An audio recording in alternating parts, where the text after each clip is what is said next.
in the last video, when I got to here, I noticed that in my notes, I changed this negative sign to a positive sign for no reason whatsoever. So I had to go back and fix it.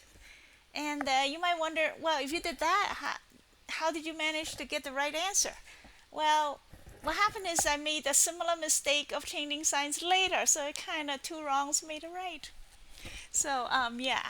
Anyway, so I have it fixed now, and so we can go forward without looking like anyway. So as I've said, we have calculated the cosine of pi minus 2 theta based on this trigonometric theory, identity, whatever it's called. Then it will come out to be this. Okay, and with that, we'll substitute this one with just this one in here, and that will make it a plus. So this is cosine of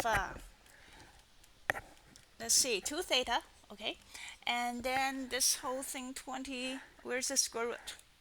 Okay, let's draw the square root here, and then the 40 theta still stays. Now notice that this problem is an excellent practice for various trigonometric identities and laws and stuff. First, we already used the cosine law of the cosine for the area that pulled this thing out. Now we're going to use this, and we're going to use one more thing. So this is an excellent problem, for trigonometry review. If you don't remember how to do any of these things, just look it up. They are somewhere readily. I mean, they come out very quickly online too. Like this one's the sum of cosine, sum of angles. What is the formula? You type it in, out it pops, and you plug it in. So anyway, let's move along. So now we have the representation for the distance, and then but what we're looking for is time. Well, what's time? Time is distance divided by speed. Here's a principle. Time is distance divided by speed. Okay, now based on that principle, then we rewrite this thing. Then time equals to that whole thing. I'll just write it here. Which where the speed is not given. So the time equals to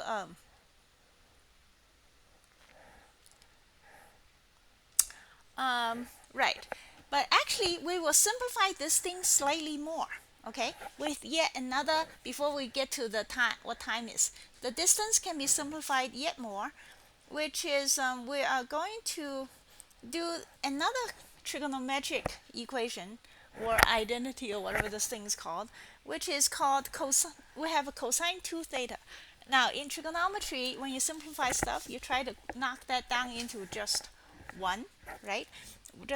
So then what is the relationship? One of the cosine rules, they have several. Okay, cosine 2 theta, the rule says cosine of 2 theta, you can look up cosine double angle and see what it says. And it says several options. You got quite a few options. One of them is says that cosine of 2 theta is equal to 2 cosine squared theta minus 1. And therefore, then 1 plus cosine 2 theta, what we have here. So 1 plus cosine 2 theta equals to just the 2 cosine squared theta. Okay, so this whole thing is just 2 cosine squared, which means d. So the time then equals to, first we figure out d, 20, okay, times square root of 2, the original one, and 1 plus that, it has another 2 in here, so another factor out another square root of 2 and just cosine theta. Alright, because it's square root of cosine squared. See how neat it is? Things are coming out into a very beautiful, neat problem.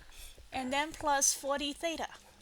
That doesn't change. And then we'll divide by the whole thing by speed. What's the speed? Speed is okay. The speed is this. When the guy is swimming, his speed is v. Not giving what v is, but we don't care. It's some fixed speed.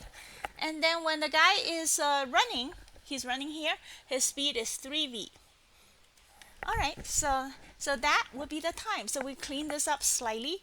The time equals to 20 times 4 is 40 cosine theta divided by v plus 4 theta divided by 3v.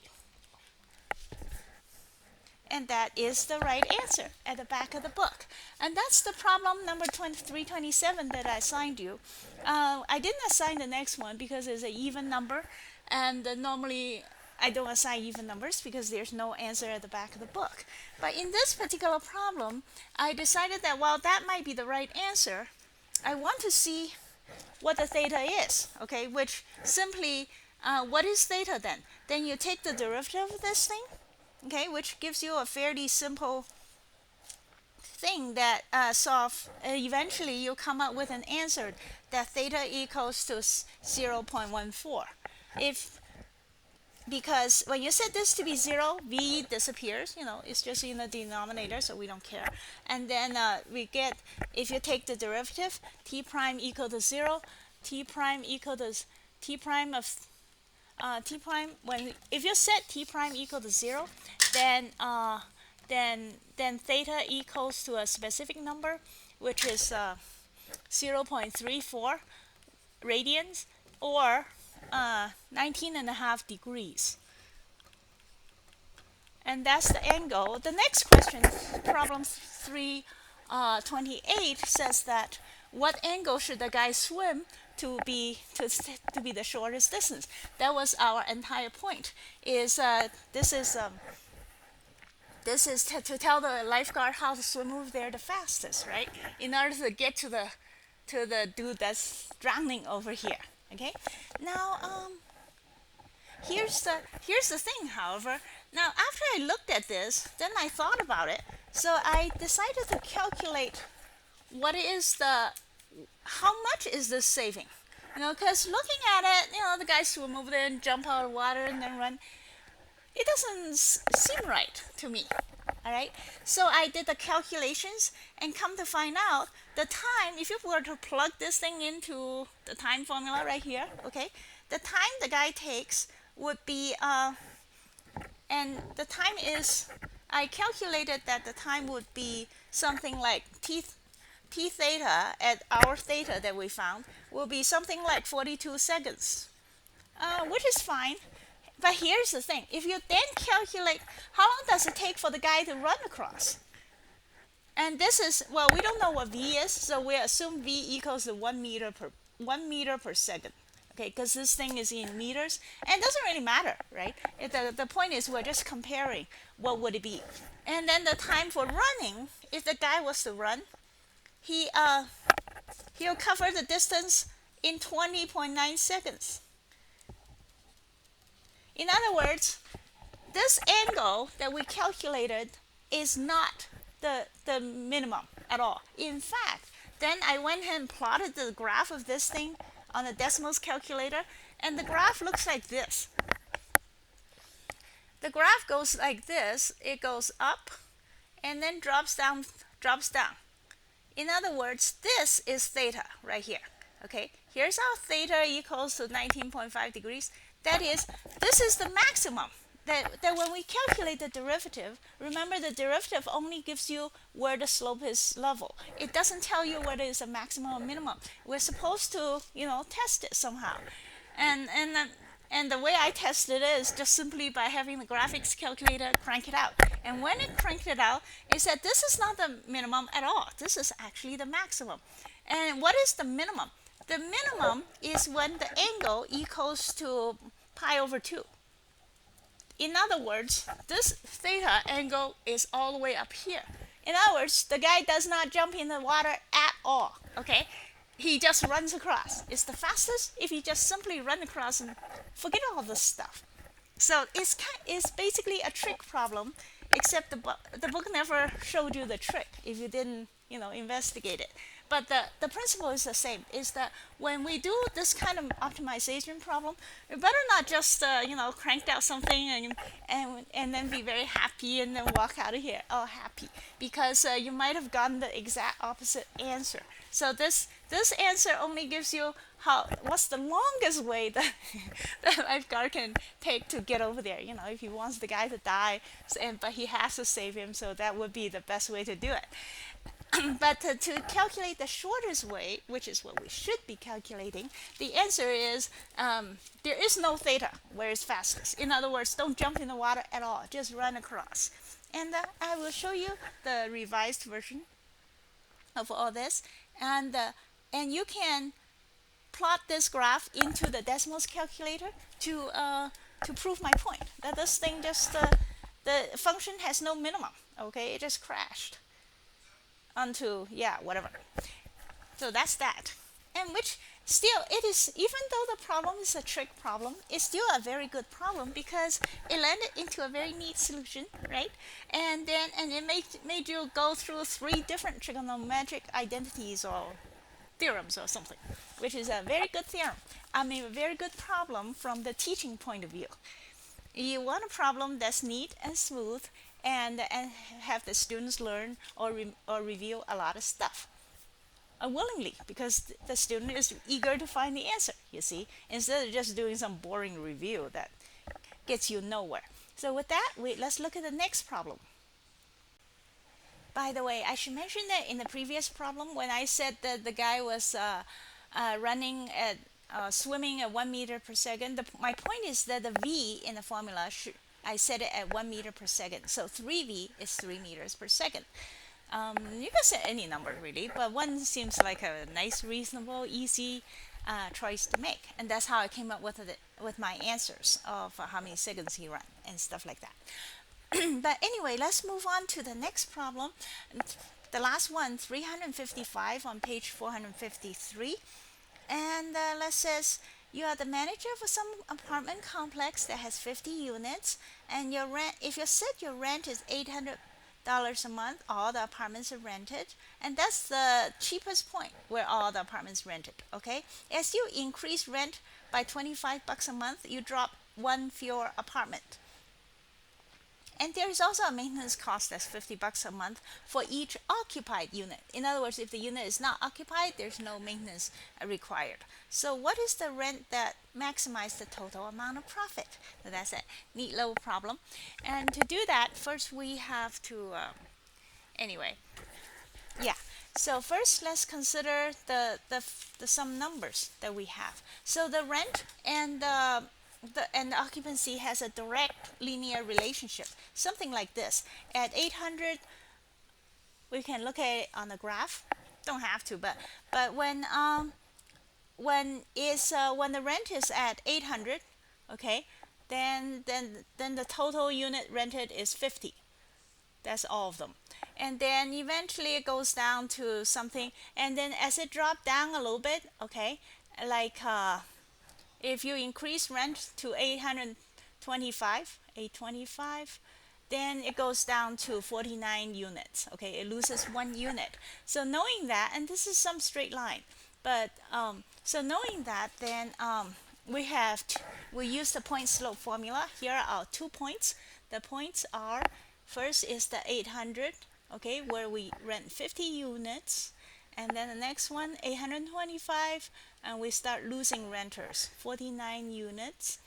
And so what is the equation of this thing? Well, the point slope formula, which says y minus y1, we'll call it that one, okay, divided by x minus x1, 800, equals to y2 minus y1, y2 minus y1 minus 1, over x2 minus x1, which is 25.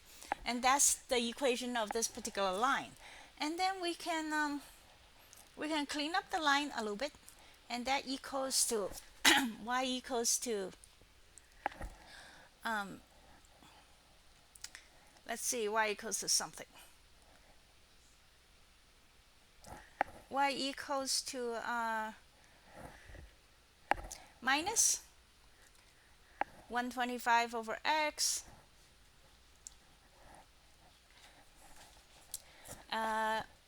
then plus 32 plus 50, that is plus 82.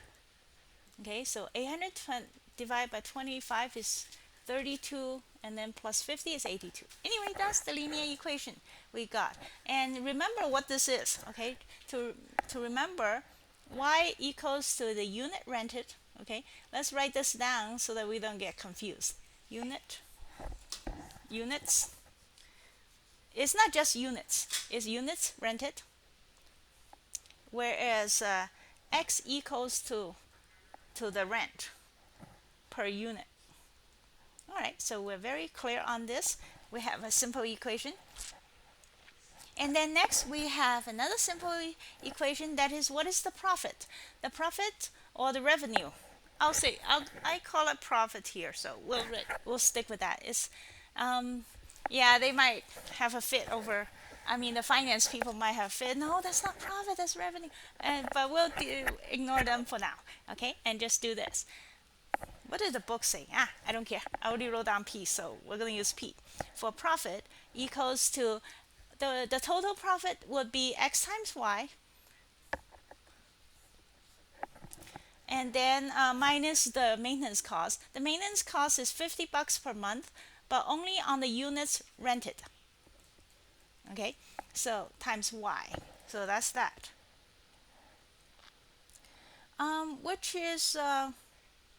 Which if we plug now we're going to plug everything in here, which is equal to x minus 50, okay, times y, okay, and what is y? Y is that thing, which is minus 125x plus 82.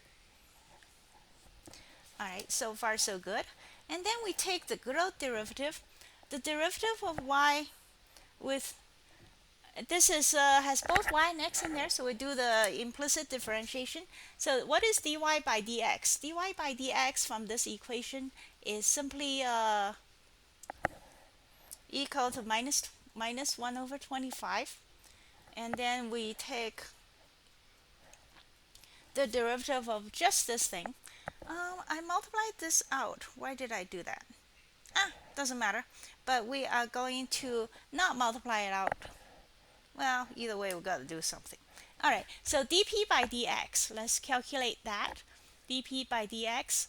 I'm just going to do this part, I think. So E equals to x dy by dx. Doing product rule here. Okay, product rule. X times dy by dx plus y times just 1. So dx by dx is 1. And then minus 50 dy by dx, which is that thing.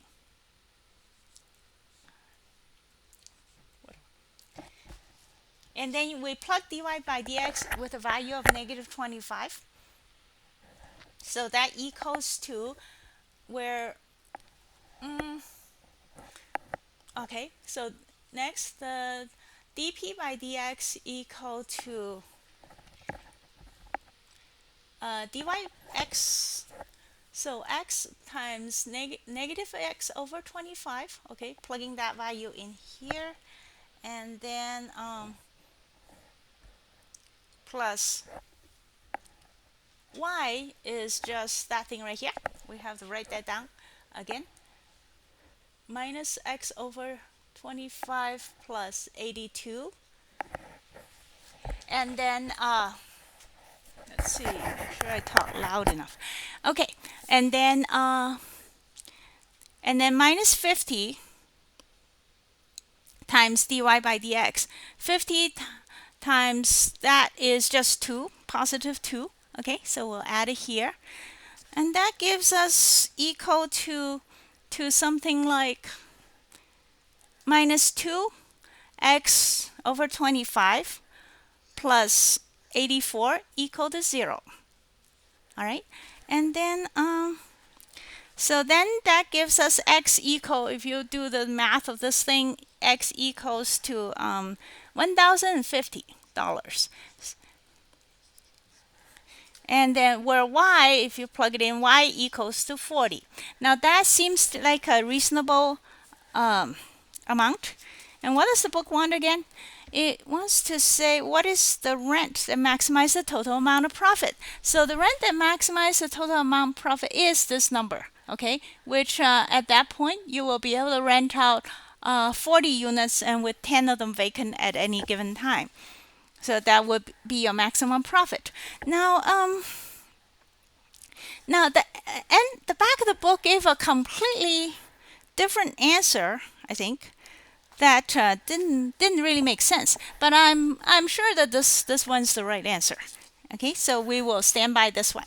That because yeah, we did everything, and it turns out to be a linear equation, so the maximization isn't too strenuous like some of the other problems, especially in the examples that you had to do. And this is just a neat little problem. And that marks the end of this section.